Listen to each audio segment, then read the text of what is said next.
আজ থেকে প্রায় হাজার হাজার বছর আগে আদি শঙ্করাচার্য যখন নিজেকে চিনতে পেরেছিলেন, তখন তিনি সমাজের সমস্ত মানুষের জন্য নির্বাণ অষ্টকম লিখেছিলেন, যাতে সমস্ত মানুষ একসময় নিজেকে গিয়ে চিনতে পারে যে তারা আসলে কে। সেই নির্বাণ অষ্টকমের প্রথম 4টি লাইন আজকে আমরা জানবো।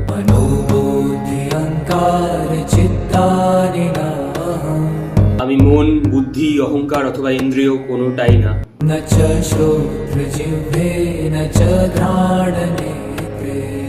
না আমি চোখ, কান, নাক, জিভ বা অন্য কিছু।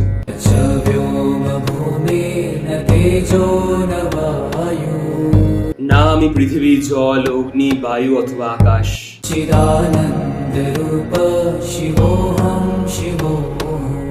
আমি সেই সচ্চিদানন্দের রূপ, আমি সেই পরম চেতনাময়, আমি শিব, আমি শিব।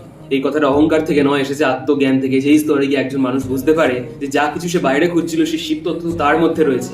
আর এতদিন যে নিজেকে যেটা ভাবছিল, সেটা অ্যাকচুয়ালি সেটা নয়।